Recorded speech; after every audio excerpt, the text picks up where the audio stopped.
لکھا ہوا تھا لا الہ الا اللہ محمد رسول اللہ، اس دن سے میرے دل میں بات بیٹھ گئی، اپنے نام کے ساتھ رب نے جس کا نام رکھا ہے وہ رب کا محبوب بھی ہوگا۔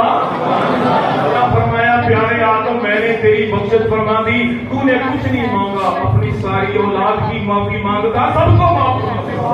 اللہ فرماتے ہیں فضل تیرے تے عاشق کریمہ، فضل تیرے عاشق کریمہ، اور امید نہ کوئی، صدقہ اپنے پاک نبی کا، صدقہ اپنے پاک نبی کا، صدقہ اپنے پاک نبی کا، بخش خطا جو ہوئی، فضل تیرے تے عاشق کریمہ، فضل تیرے تے عاشق کریمہ، اور امید نہ کوئی، صدقہ اپنے پاک نبی کا، صدقہ اپنے پاک نبی کا، بخش خطا جو ہوئی۔ یہ عبادت کی رات بھی ہے اور گناہوں سے توبہ کرنے کی رات بھی ہے، گناہ توبہ کرنے کی رات بھی ہے۔ آپ سن چکے نبی علیہ السلام نے فرمایا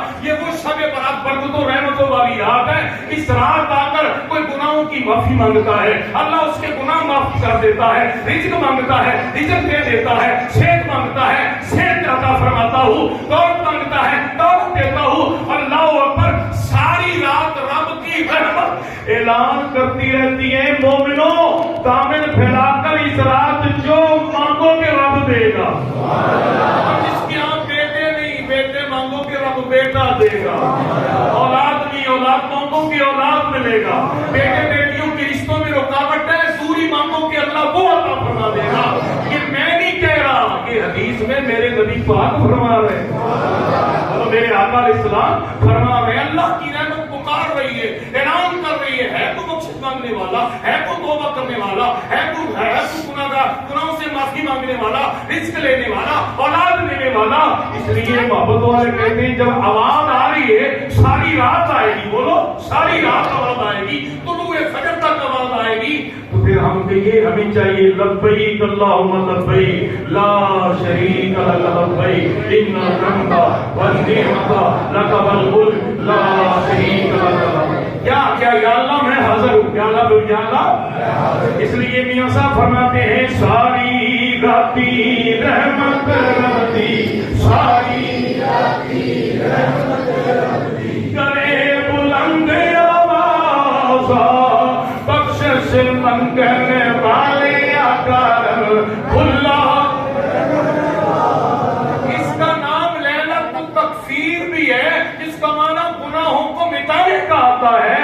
اس رات جو عبادت کرے گا توبہ کرے گا اللہ اس کے گناہوں کو مٹا دے گا، اور اس کا نام لیلۃ الشفاعت بھی ہے۔ امام سبکی فرماتے ہیں شب برات کو جو عبادت کرے گا کثرت سے تو کیا ملے گا؟ کل قیامت کے دن نبی کریم علیہ السلام کی شفاعت ملے گی، اور نبی پاک کی نبی پاک کی شفاعت ملے گی، شفاعت ملے گی جو اس رات کو عبادت کرے گا۔ حدیث پاک میں آتا ہے نبی کریم صلی اللہ علیہ وسلم نے فرمایا، اللہ پاک نے مجھے فرمایا پیارے حبیب یا تو آدھی امت بخشوا لے یا شفاعت کو قبول کر لے، یا آدھی امت بخشوا لے، میں آدھی امت بخش دیتا ہوں ویسے بخش دیتا ہوں، یا شفاعت قبول کر لیں۔ نبی پاک علیہ السلام فرماتے میں نے عرض کیا مولا میں شفاعت کو قبول کرتا ہوں تاکہ ایک ایک امتی کی شفاعت کر کے ساری امت کو جنت میں لے جاؤں۔ کیوں نہ کہ دے دیجیے، کیوں محبت والوں نے محبت سے کہا ہے کہ دوزخ میں تو کیا میرا دل کر پڑھے دوزخ میں تو کیا میرا، کیونکہ اس دن رسول پاک سے دیکھا، اس دن رسول پاک سے حضور کے نوازے ہیں بڑے حضرت سیدنا امام حسن مجتبیٰ رضی اللہ تعالی عنہ، ان سے صحابہ نے آقا اسلام کے دیوانوں نے پوچھا امام حسن مجتبی رضی اللہ تعالیٰ عنہ سے کہ آپ شب برات کیسے گزارتے ہیں؟ بولو شب برات آخری بات کر رہا ہوں، شب برات کیسے گزارتے ہیں؟ تو امام حسن مجتبی رضی اللہ تعالیٰ عنہ نے فرمایا کہ میں اس رات کے 3 حصے کرتا ہوں۔ اس رات کے بولو اس رات کے 3 حصے کرتا ہوں۔ فرمایا پہلے حصے میں اپنے نانا کریم علیہ السلام پہ درود و سلام پڑھتا ہوں، اور دوسرے حصے میں توبہ استغفار کرتا ہوں، اللہ کی تسبیح و تحلیل کرتا ہوں، اور تیسرے حصے میں اذان فجر تک نفل ہی پڑھتا رہتا ہوں۔ کتنی قیمتی بات ہے، اس گھرانے کی کیا بات ہے۔ اہل بیت رسول چونکہ صحابہ نے کیوں پوچھا، انہوں جانتے تھے کہ امام حسن مصطفیٰ اپنی طرف سے بات نہیں کہیں گے، تو نانا مصطفیٰ نے فرمائی وہی فرمایا، تو نانا مصطفیٰ نے طریقہ بتایا۔ تو آج جو ہے عبادت کی رات میں نفل پڑھیں اور صدقہ کریں، خیرات کریں، ذکر و فکر کریں، عبادت کریں، کچھ نوافل بھی سنیں اور کچھ وظائف بھی ہیں۔ آج کی رات کا ایک وظیفہ تو یہ ہے، آج کی رات 3 مرتبہ سورہ یاسین کو پڑھنا۔ کتنی مرتبہ؟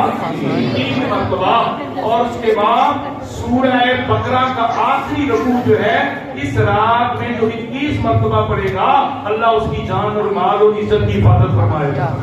اور تیسرا وظیفہ آج کی رات کا وہ یہ ہے کہ آج کی رات کا پہلا وظیفہ کیا ہے؟ سورہ یاسین کو 3 مرتبہ پڑھنا ہے۔ دوسرا وظیفہ کیا ہے؟ سورہ بقرہ کا آخری رکوع 21 مرتبہ پڑھنا ہے۔ اور تیسرا وظیفہ جو ہے آج کی رات کا، برکتوں رحمتوں والی رات کا جو آج کی رات کا وظیفہ ہے، وہ آپ نے سورہ دخان کو 7 مرتبہ پڑھنا ہے۔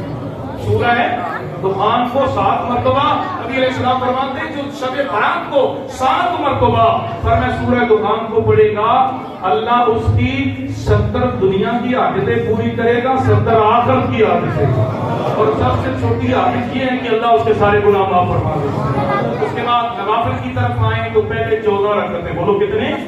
2 کر کے پڑھنے ہیں، اور 2 کے بعد سلام پھیرنا ہے، اور جو صورتیں دل چاہے پڑھ لیں، دل چاہے، اس میں کوئی فکس نہیں ہے، 14 رکعتیں 2 کر کے پڑھنی ہے، اور سلام پھیرنے کے بعد جب 14 مکمل ہو جائیں 14 مرتبہ سورہ فاتحہ پڑھی، 14 مرتبہ سورہ اخلاص پڑھی، 14 مرتبہ سورہ فلق، 14 مرتبہ سورۃ الناس پڑھیں، 14 مرتبہ آیت الکرسی پڑھیں، اور 1 مرتبہ سورہ توبہ کی آخری 2 آیتیں لقد جاءکم رسول من انفسکم سے لے کر آخر تک پڑھیں، فرمایا 20 حجوں کا ثواب ملے گا اور 20 سال کے روزوں کا ثواب ملے گا۔ اس کے بعد 10 رکھتے ہیں، وہ بھی 2 کر کے پڑھنی ہے، وہ بھی 2 کر کے پڑھنی ہے۔ اس میں ہر رکعت میں سورہ فاتحہ کے بعد 11 مرتبہ سورہ اخلاص پڑھنی ہے۔ اس کے بعد آپ نے 8 رکعتیں پڑھنی ہے، وہ 8 رکعتیں اکٹھی پڑھنی ہے، وہ 8 رکعتیں 8 کے بعد سلام پھیرنا ہے۔ ہر 2 کے بعد التحیات پورا پڑھنا ہے، درود اور دعا تک، اور جب تیسری شروع کریں گے تو ثنا سے شروع کرنا ہے۔ یہ 4-8 رکعتیں پڑھ کر سیدہ نساء العالمین حضرت سیدہ فاطمہ الزہرا رضی اللہ تعالی عنہا کے روح کو ایصال ثواب کرنا ہے۔ آپ فرماتی ہیں جو میرے نانا میرے ابا محمد مصطفیٰ علیہ السلام کا امتی شب برات کو یہ 8 رکعتیں پڑھ کرنا میری روح کو ایصال ثواب کرے گا۔ کل قیامت کے دن اس وقت تک جنت میں قدم نہیں رکھوں گی جب تک اس کو جنت میں نہ لے جاؤں۔ سبحان اللہ۔ اس کے بعد 4 رکعت اکٹھے پڑھنے ہیں، ہر رکعت میں سورہ فاتحہ کے بعد 50 مرتبہ جو ہے 50 مرتبہ یعنی سورہ اخلاص پڑھنی، 50 سال کے گناہ اللہ معاف فرمائے گا۔ اس کے بعد آپ نے 2 رکعت نفل پڑھنے ہیں، ہر رکعت میں سورہ فاتحہ کے بعد 1 مرتبہ جو ہے 15 مرتبہ آیت الکرسی ہے، اور 3 مرتبہ سورہ اخلاص پڑھ لیں۔ اس کے بعد 100 رکعت ہے، اللہ کو بھی عطا فرمائے، 2 کر کے پڑھنی ہے۔ ہر رکعت میں سورہ فاتحہ کے بعد 10 مرتبہ سورہ اخلاص پڑھنی ہے۔ اللہ کی بارگاہ سے دعا ہے اللہ مجھے اور آپ کو اس شب کو زندہ رکھنے کی توفیق عطا فرمائے۔ مصطفیٰ